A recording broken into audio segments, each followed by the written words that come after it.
Hello and welcome to Study Sessions, the revision podcast designed to help Year 10 students at St George's excel in your English literature studies. Today's episode is a special one focused on William Golding's Lord of the Flies, but in particular in this episode, I'll be exploring its key themes of law, order, democracy, and dictatorship. And I'm also going to be unpacking the rich symbolism that Golding uses to critique human nature itself. So, designed to help you revise and prepare for your forthcoming mock exam, this episode is absolutely packed with everything you need. Let's dive in. Before we start unpacking the text and thinking about it analytically, it's really important that we understand these four key concepts because the concepts of law, order, democracy, and dictatorship, they shape Lord of the Flies. And so we really need to know when we say law, what are we talking about? So I'm just going to define them all. So when we're talking about law, it refers to the rules and systems designed to regulate and manage behavior and also, of course, and importantly, maintain stability in any society. In Lord of the Flies, the conch becomes the boy's initial attempt to establish laws. It's a tangible physical object that represents fairness and collective agreement among them all to behave in civilized, fair ways. Order is related to law, but it's the practice of actually following laws to try to maintain harmony and civilized structures. So think about Ralph's focuses. Ralph's focus on keeping the signal fire burning, building shelters, holding meetings. These all reflect his commitment to trying to sustain order. However, the breakdown of order signals to the reader the group's descent into chaos. The next one is democracy. Democracy is a form of governance where power is shared and decisions are made collectively, typically through the act of voting. This is obviously exemplified in the boys' choice of Ralph at the beginning of the book as their leader. However, democracy's fragility is exposed over the course of the novel as Jack undermines Ralph's authority, and this emphasizes how democracy depends upon mutual respect and participation. When that breaks down, democracy itself breaks down. And then finally, and this is often contrasted with democracy, dictatorship involves one individual or perhaps a small group seizing control and ruling, dominating through force and/or fear. Jack's rise to power illustrates that shift from democracy to dictatorship as he abandons democratic ideals and imposes his will through intimidation, physical violence, and also the clever manipulation of the boy's fear of the beast. So understanding these terms, and I hope that short explanation has helped towards that, understanding these terms will help us better analyse how Golding critiques society's descent in the book, and perhaps beyond, from civilization to chaos through the actions of the boys themselves. Now, I've already mentioned law and order, and within that, I've mentioned the role of the conch. So I want us to start by thinking deeply about that symbolic object. The conch shell is not just a practical tool in Lord of the Flies. It is the absolute foundation of order itself. Remember, it's discovered early in the novel by Ralph and Piggy, and the conch immediately becomes this symbol of civilization and order. When Ralph blows into the shell and summons the other boys, in many ways it signifies the creation of a structured, lawful, ordered society. As Piggy himself observes, a boy intimately connected with the conch, who really values the conch for its symbolic value. We can use this, the quote is, "We can use this to call the others, have a meeting, they'll come when they hear us." Now, the physical description of the conch, quote, "deep cream touched here and there with fading pink," emphasizes the beauty and the fragility of the conch. Now, these characteristics, its beauty, yes, and its fragility, mirror the precarious nature of the order that it actually represents.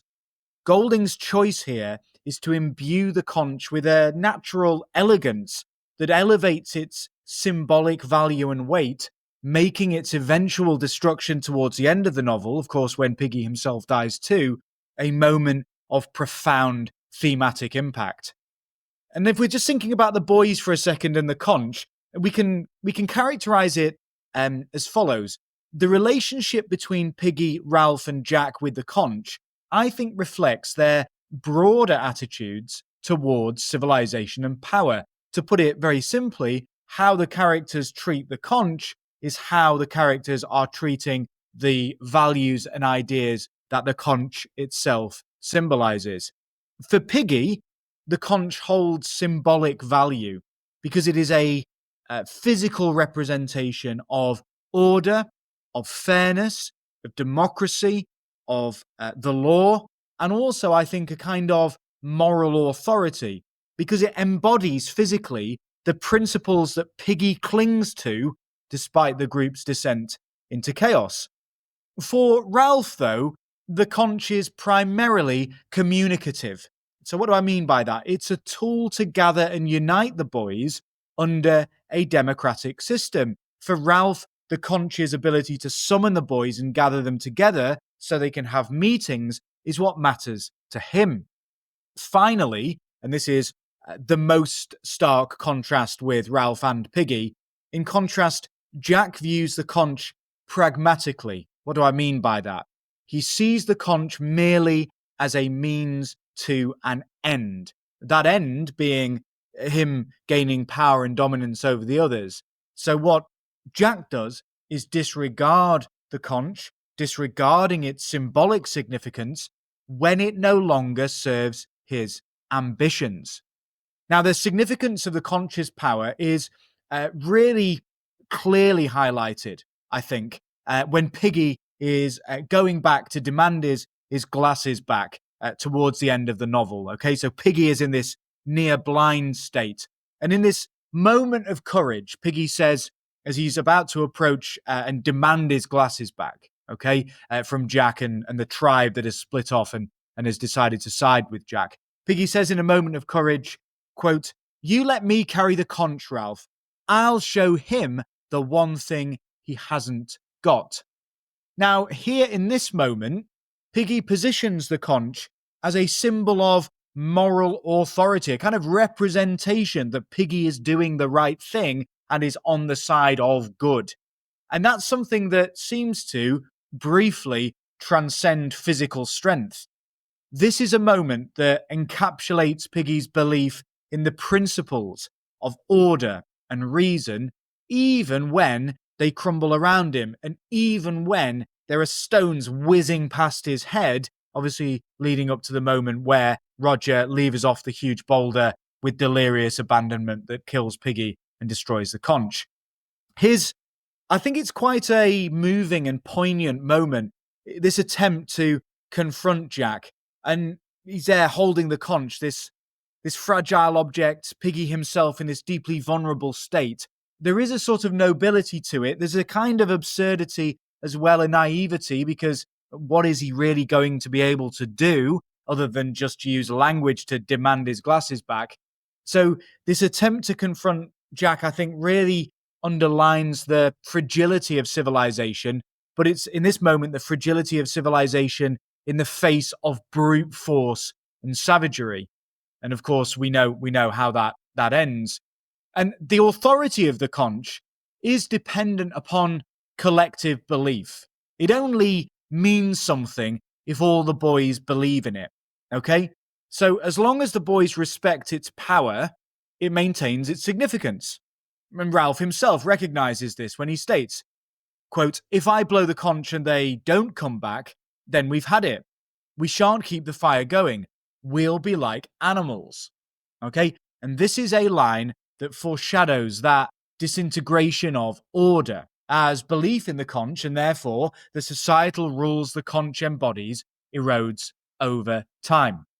And then finally, if we're thinking about the conch, we have to think a little bit about Jack and his treatment of the conch and his dismissive attitude towards the conch as the novel kind of plays out. You know, conch, conch. He mockingly refers to the conch. It doesn't count. Okay? He says, and I'll talk about this quotation in more depth later, you know, we know ought to say things. The conch ceases to function as a useful, pragmatic object to allow Jack to realize his ambitions of becoming chief on the island. And once it's outlived its usefulness, obviously he cares about it not one jot. Now, the pinnacle of this, really, the apotheosis of this, really, is the Conch's destruction, which, of course, symbolically, allegorically, this really matters, coincides with Piggy's death. And the destruction of the Conch is both literal, but also symbolic. When Roger hurls the boulder, that moment of sadistic, delirious abandonment, quote, "The rock struck Piggy a glancing blow from chin to knee. The Conch exploded into 1,000 white fragments and ceased to exist." The imagery of the Conch shattering and ceasing to exist underscores the absolute, total, complete collapse of democracy. And we have this kind of triumph of anarchic tyranny. Its destruction, the destruction of the Conch, marks, I think, a point of no return. There's no going back, and this is where savagery fully overtakes the boys. Now, I mentioned at the start of the episode that we were also going to be looking at, yes, law and order, and obviously the destruction of law and order in the destruction of the Conch, and the way that Jack undermines those sorts of ideas. But we also want to think a little bit about democracy and dictatorship. And we're going to think about Ralph, we're going to think about Jack, we're going to think about Roger. Ralph and Jack specifically serve as, I think, opposing political archetypes. This is an allegorical novel, and there are political resonances to the way Ralph behaves, and indeed the way Jack behaves. Ralph stands in for, represents democratic leadership. Ralph is chosen as leader through this democratic vote, where the boys raise their hands. Golding writes, quote, "Every hand outside the choir except Piggy's was raised immediately. Then Piggy too raised his hand grudgingly into the air." Now, we'll talk about that moment symbolically in a second. It is worth just mentioning that Piggy is given a rather unedifying choice there, a rather unattractive choice, choosing between Jack, okay, who even very early on is openly unpleasant bullying towards Piggy, engages in derision towards Piggy. But then also remember, Ralph has just revealed his shameful nickname, Piggy. Okay, his real name's Piggy. So Piggy is left with a rather difficult choice. Do I want Jack? Do I want Ralph? So I think maybe Golding there is critiquing the ways in which the limitations of democracy, the ways in which we don't always have a particularly great choice in front of us. And therefore, in this moment, Piggy has to choose the better of two rather unattractive options, and hence why the hand is raised grudgingly rather than enthusiastically into the air for Ralph. So it is a moment when they elect Ralph that symbolizes the boys' initial, so at first, their commitment to fairness and collective decision-making. But remember as well, Ralph's election is less about his qualifications and more about his charismatic presence, his attractiveness, his physicality. He might make a boxer, but also, strangely, most obscurely, there was the Conch, this weird allure of the Conch, which he seems to be able to use to gather the boys together. And yet, of course, Ralph's leadership is not without really serious, difficult challenges. Despite Ralph's very good intentions, he struggles to maintain authority. The boys very quickly start to ignore the rule that we take turns and the person who's holding the conch is the one who is speaking or is able to speak. I got the conch, as Piggy will say. So when the boys begin to ignore these rules, Ralph laments, quote, "The rules are the only thing we've got. That is, the rules, law, order are in many ways the only barrier, the only protection, the only kind of armor that we have to defend ourselves against this fall and descent into savagery." But there's a real desperation in this line. The rules are the only thing we've got, okay? Exclamation point at the moment. This desperation as he can feel the fragile structures of democracy crumbling around him. Jack, in contrast, I think embodies tyranny, dictatorship, and authoritarianism. Jack's belief in hierarchical dominance is clear when he asserts, he dismisses the conch, and then he says, We know who ought to say things. Love that word, ought. We know, okay, who should be able to say things. And also, therefore, we know who should not be able to say things. It's deeply hierarchical. Also, the idea that this is known. We know. We don't even need to say out loud, okay? We just know. It's kind of deeply understood. This is a sense of Jack fully absorbing, I think, many of the hierarchies of British society at the time. Definitely private schools, or public schools, strangely as they're called in this country, were at the time deeply hierarchical, kind of structured. The public school structure that Jack was operating within, and obviously gets to the top of, he's head boy and chapter chorister, as we well know. They are deeply hierarchical places. And I think what that's done is that's really rubbed off on Jack, because he's got, this total sort of disdain for democracy. There is, I dare say, something fascistic or fascist about we know who ought to say things. And yet, this moment, I think, has been foreshadowed. Because don't forget, the narrator has framed the act of voting as rather childish, infantile, even trivial, all the way back in chapter 1. There's that really key quote, and this is where we can do some great zoomed in analysis. The quote is, "This toy of voting." Think about that phrase, toy of voting. It's absolutely steeped in irony. The word toy, I think, infantilizes the entire democratic process. They're children, and they are playing at democracy. We can see in our world around us all the time that even adults make rather a mess of democratic processes, never mind children. And therefore, I think we've got this suggestion that it's somehow naive. Certainly, it's fragile, like a toy.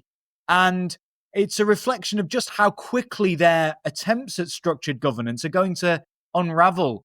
This description, this toy of voting, this playing at voting, this playing at the democratic process, foreshadows, I think, that descent into savagery as Jack eventually supplants and replaces the democratic ideals of the beginning of the book with authoritarian rule driven by showy, violent spectacle. The killing of the sow being one, perhaps, his willingness to use violence, and also his exploitation of fear of the beast.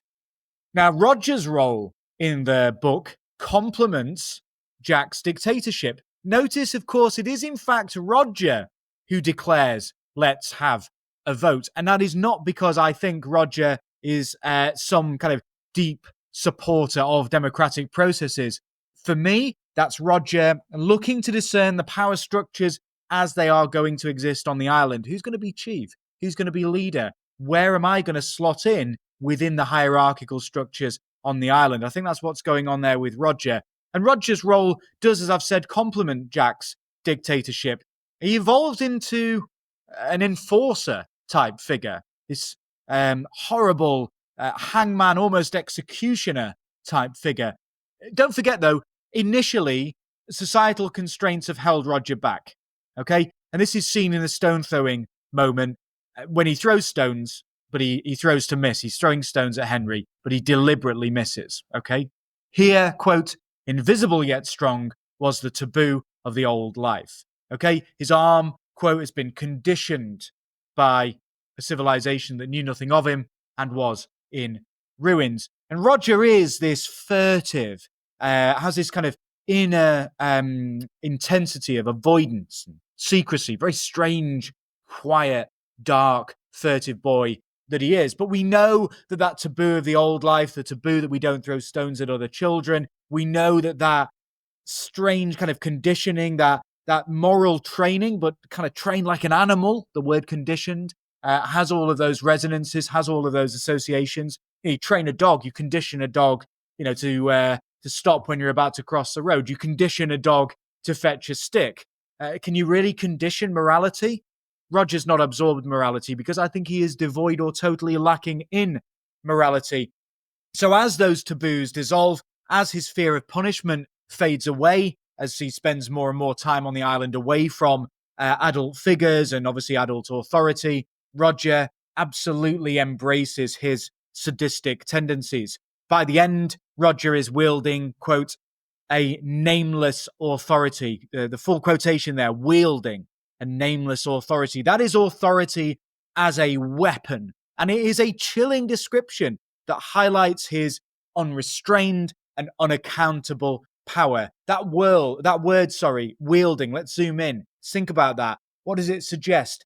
Deliberate, violent control, authority as weapon, as brutal weapon, where the word nameless, I love that, nameless authority, emphasizes an authority that you can't pin down. Where does it come from? It's an authority that is almost kind of invisible. It's nameless. If you can name it, if you can point to it, you can challenge it. But because it's nameless, it's amorphous, it's without shape, and therefore it feels uncontested because you can't go, oh yeah, the authority comes from this, or the authority rests with this person. It's this sort of strange amorphous power, amorphous in many ways, just like the beast itself. And I think it's that combination in that fabulous quotation, wielding a nameless authority, that reflects, I think, the terror and the chaos that one must feel living under and within a lawless regime, with Roger, of course, embodying its darkest impulses. Okay, we're going to move on. We're going to think now, law, order, democracy, dictatorship. I think that we need to also consider the role of Simon and Piggy, and we're also going to talk about the beast. Okay, we need to think about the dehumanization of Simon and Piggy, because what that does for me is provides a fantastic example, a horrifying example, but a fantastic example for our essays, that is, of the dangers of othering, the dangers of creating these ostracized figures, dehumanized figures that are other with a capital O. They aren't human like us. Simon isn't a boy like me. Piggy isn't a boy like me. And we know that dehumanization, we know that ostracizing certain groups and figures within a society, we know that othering other human beings, presenting them as weird, as alien, as separate, as subhuman, non-human in many systems, we know that that's really characteristic of authoritarian systems throughout the world and throughout history. Don't forget, Piggy is marginalized for his physical appearance. He becomes a bag of fat. Okay, he's not even a boy when Roger is levering off the boulder and Jack is cheering this on. He's a bag of fat. What does Ralph become? A shock of hair, dehumanization. Even his name, his nickname, Piggy, dehumanizes him, reducing him to this object of scorn and mockery and derision. Okay, so Piggy isn't valued for his intellect. He's mocked for it. He's not taken seriously.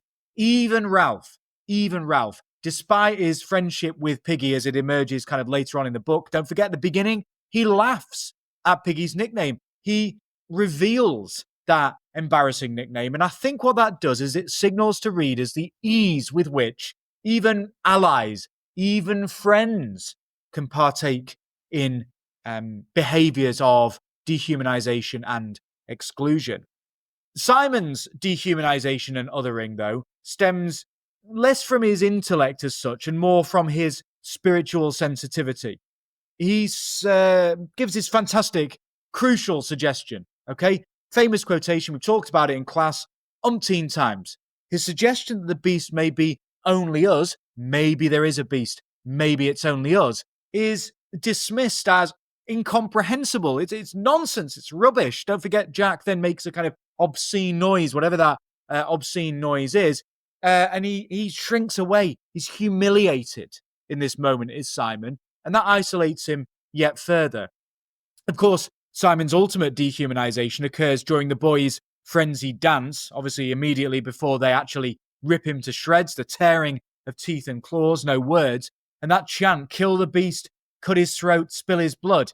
They mistake Simon for the beast, even though, of course, Simon is trying to tell them the truth of the beast, and the boys, for that, savagely murder him. And that rhythmic, kind of pounding repetition of their chant emphasizes the way that collective hysteria can dissolve our sense of individuality. It can lead to that de-individuation, that sense of a mob mentality that your teachers will have spoken about. And ultimately, that loss of individual moral accountability. But don't forget, okay, we've talked about how Ralph partakes in exclusion. Piggy too partakes in that exclusion and dehumanization. Isn't it interesting that the victim of dehumanization, or one of the victims, Piggy, engages in those very same behaviors towards Simon? After Simon's death, Piggy tries to rationalize, to almost explain away the murder. And of course, you can't explain away the murder. Piggy has seen something dark, irrational, and monstrous, the beast, if you will, inside his own soul, inside himself, as much as it's there in obviously characters like Jack and Roger. He dismisses Simon as, quote, batty. He tries to alleviate his own guilt. He claims he deserved it. And note, therefore, how that really uncomfortably, it's a really uncomfortable moment. We want Piggy to be good. We want Ralph to be good. We want good versus evil, and there's something comforting. Golding doesn't, he's not setting out to comfort us in this novel at all, okay? He's profoundly uncomfortable as a book, because in this moment, when Piggy is trying to rationalize and explain away the murder of Simon, to alleviate, to do away with his own guilt and moral responsibility, it illustrates the power of denial, of justification, in actually perpetuating violence. It's a moment that underscores how even those who champion democracy, okay, fairness, law, order, can, just like Piggy does, become complicit in savagery when faced with a kind of collective group descent into savagery. And then finally, we've got the beast, okay, the beast itself, representing that ultimate form of othering, this strange, nebulous, amorphous, kind of shapeless, terrifying force that Jack absolutely exploits to solidify his power, okay?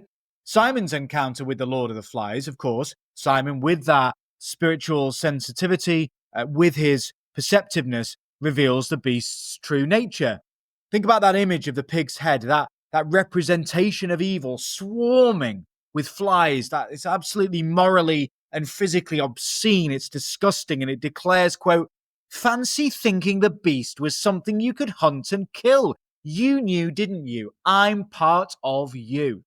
This is a chilling revelation for any reader experiencing this for the first time. And in fact, even having read Lord of the Flies many, many times over, it's still an uncomfortable moment, a chilling revelation about the nature of human beings. And it underscores that key idea that the beast is not some actual physical external monster. It's not a squid rising up out of the ocean. It's not a bat-like creature flying above our heads, but it is a manifestation of the boy's inner savagery and propensity for evil behavior. Okay, now, I want us to think a little bit more about some symbolism, okay? I've spoken about the conch in particular. We've thought about the characters as symbolic. Let's just quickly go through a couple of other symbolic aspects of the book, particularly symbolic objects. So thinking about that signal fire. The signal fire is strangely kind of ambivalent and perhaps even ambiguous as a symbol. It has a duality, almost a sort of double-sided nature to it. So on the one hand, and particularly for Ralph and also Piggy, it represents hope, the hope particularly of rescue and their connection to civilization, okay? But the boys' failure to maintain the fire is obviously a reflection of their descent into savagery and that abandonment of communal, group, even democratic responsibility.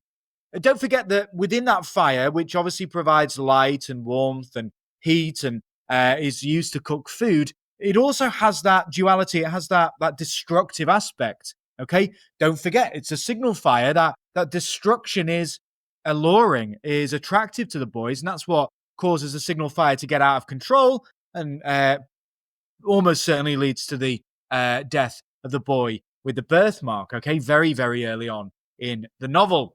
So there's also a strange irony because it's the destructive fire that's set by Jack's tribe right at the end in chapter 12 in their hunt for Ralph that actually, ironically, does kind of the opposite of what's intended, which leads to their rescue. And I think there's a strange paradox there in that almost through this destruction, there is this feeling of salvation. It's very, very odd. There's a kind of grim irony that it takes the burning of the entire island to maybe attempt, to lure in, to draw in, the naval officer for their rescue. There's a strange irony there. It ends up doing its opposite. Okay, it's designed to smoke out Ralph so they can kill him and put his head on a stick, and it actually attracts the passing naval officer. The Lord of the Flies is obviously symbolic. I've already spoken about that, but think about the pig's head mounted on a stick. What does it embody? It's the boys' descent into savagery. It's grotesque in appearance, and its surrounding swarm of flies in some ways could be said to symbolize the pervasive, disgusting, all-encompassing and inescapable nature of evil itself. When it speaks to Simon, what does it reveal? It's a central theme. We come back to it time and time again. It's the thing that undermines democracy. It's the key part, the key message, really, that undermines democracy, law, and order. It's what allows Jack to become chief, to become that painted and garlanded idol that he becomes. Okay, what does it demonstrate? It's that the true beast lies within not just the boys, but within humanity itself. The glasses, Piggy's glasses, are another potent symbol. I think they represent knowledge, they represent reason, and in some ways they could be said to represent technological advancement, because obviously they're crucial for starting the signal fire. As those glasses are stolen and damaged over the course of the book, I think what Golding is doing there, particularly the way Jack damages them, Golding illustrates the diminishing influence of logic and intellect. Piggy says life is scientific. No, it isn't. Okay? Or it certainly isn't to the extent that perhaps Piggy would hope it would be. Okay? And so we've got that destruction, that reduced influence of logic and intellect, as they're symbolized by Piggy's glasses, in the face of escalating chaos and escalating brutality. And then finally, the island setting itself is a symbol. It's a microcosm of our world. Okay, it's our world, but shrunk down in miniature. It's initially perceived by the boys as a sort of almost utopian, kind of liberated paradise, free from the moral restrictions of the lawful and ordered adult world. Although let's not go too far down that. Let's not accept that too straightforwardly. It's not that lawful and ordered, because there's nuclear apocalypse going on in that adult world. So maybe there's no escape from savagery and destruction. But at least at the beginning, the island is perceived as this paradise, really. But it gradually transforms into a really hellish dystopia as the boys' behavior, as human evil corrupts and physically destroys the island.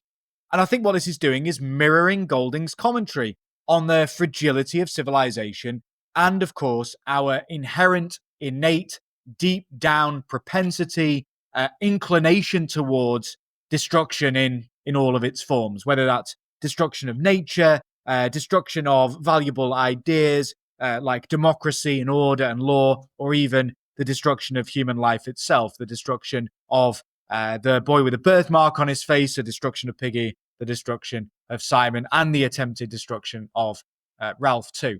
So, Lord of the Flies. Overall, what are the implications in terms of law, order, civilization, democracy, dictatorship? I think what Lord of the Flies does as a book is use that microcosm of that island setting to transcend it. And actually, what we have is a very broad critique of human nature and the ways that we try to build societal structures and maintain and reinforce societal structures through law and order. Okay? It's an allegory that invites and encourages, as we read the book, and we know it's an allegorical text, that it gets us to think about dictatorship, the rise of fascism, authoritarian leaders, and just how fragile democratic ideas and democratic ideals, those democratic aspirations that pretty much all of us have, nearly all of us, maybe not absolutely all of us, but it just shows how fragile those democratic ideals are.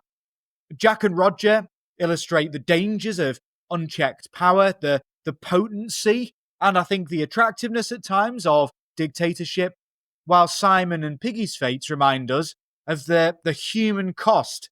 Okay, they die, the human cost of exclusion and violence and dehumanization, all things that we associate with dictatorial societies and dictatorial, authoritarian, tyrannical social structures. The novel's ending, which is not very cheery, it sort of feels like it should be, and it's absolutely not. That naval officer rescuing the boys, ironically, I think mirrors the cyclical nature of violence. Because the adult world, what's the final image? The trim cruiser off in the distance. It's a horrible reminder at the end of the book that the adult world remains as embroiled in war, chaos, violence, destruction, hatred, and evil as the kind of miniature world microcosm that we have on the island. So we've got Lord of the Flies offering this really powerful critique, very pertinent, even in 2025, critique of law, order, democracy, and dictatorship. What are your thoughts on the boys' descent into savagery? Okay? What are your thoughts around these big ideas?